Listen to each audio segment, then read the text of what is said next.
જેને જે વિચારવું હોય એ વિચારે, જેને જે લખવું હોય એ લખે, જેને જે કરવું હોય એ કરે, પણ જેને કામ જ કરવું છે તેને કંઈ જ નથી નડતું. સાપુતારાના નોટિફાઈડ એરિયાના નાયબ કલેક્ટર અને ચીફ ઓફિસર ડોક્ટર ચિંતવ વૈષ્ણવ સાહેબ જ્યારે ડિઝાસ્ટર મામલતદાર હતા ત્યારે જીએસડીએમએ ડાંગ ડિઝાસ્ટર શાખામાં રેસ્ક્યુ માટે જરૂર પડે તો સ્પીડ બોટ આપી હતી, પરંતુ ડાંગ પર્વતીય પ્રદેશ હોવાથી સામાન્ય રીતે બોટની જરૂરિયાત ન હોવાથી કલેક્ટર કચેરીના પાર્કિંગમાં પડી રહેલી હતી. આ બાબત એકાએક તેમના દિમાગમાં આવતાની સાથે જ તેમણે જિલ્લા મથકે પત્ર લખી સ્પીડ બોટની સાપુતારા સર્પગંગા લેકમાં જરૂરિયાત હોવાનું જણાવી બોટની માંગણી કરી હતી. ત્યારે વડોદરા હરણી લેકમાં બનેલી દુર્ઘટનાને ધ્યાને લઈ જિલ્લા વહીવટી તંત્ર દ્વારા તત્કાલ સ્પીડ બોટ તેમને ફાળવવામાં આવી હતી.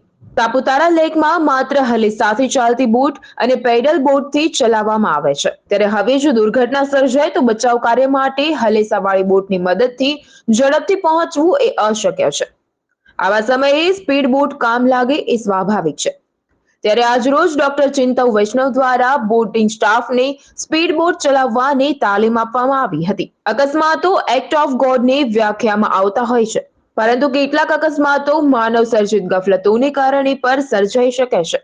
આપણે ભણતા ત્યારે આવતું કે આગ લાગે ત્યારે કૂવો ખોદવા બેસાય નહીં. બસ આ કહેવતને યથાર્થ કરવામાં લાગ્યા છે વૈષ્ણવ સાહેબ. બાકી જેને જે સમજવું હોય એ સમજે, માલા ફર્ક નહીં પડતા. તો નિહાળો વિડીયો કે જ્યાં ડોક્ટર ચિંતવ વૈષ્ણવ બોટ લઈને સાપુતારા લેકમાં પહોંચ્યા. આ સ્પીડ બોટની છે ને અહીંયા જરૂર છે, પેટ્રોલ બોટની, કારણ કે આપણા તળાવની અંદર પેટ્રોલ વાળા વાહનો વાપરવાની મનાઈ છે. અને માની લો કે અકસ્માત થાય તો ટુરિસ્ટને બચાવવા જવા માટે આપણે હલેસા મારીને બચાવવા જઈએ ત્યાં તો સમય ઘણો થઈ જાય. એટલે Gujarat state disaster management authority એને આપણી ડિઝાસ્ટર શાખાના સ્પીડ બોટ છે આપી રાખેલી હતી, બરોબર. એટલે એને આપણે સાપુતારાના લેકમાં આજે એને આપણે છે એ મૂકી છે અને આજે આપણે એનો છે એક પ્રયોગ કરીએ છીએ, બરોબર છે. આ બોટ આપણને મળી છે, નવી આપવામાં આવી છે. આજે આપણે જે રીતે કામ કરે છે એ આપણે ચેક કરીએ છીએ. ચાલો.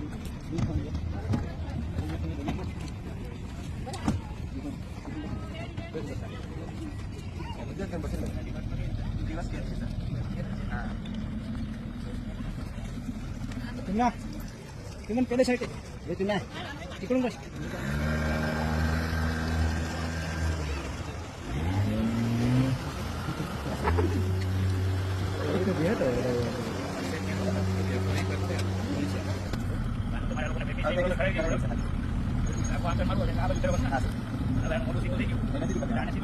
तुम्हारे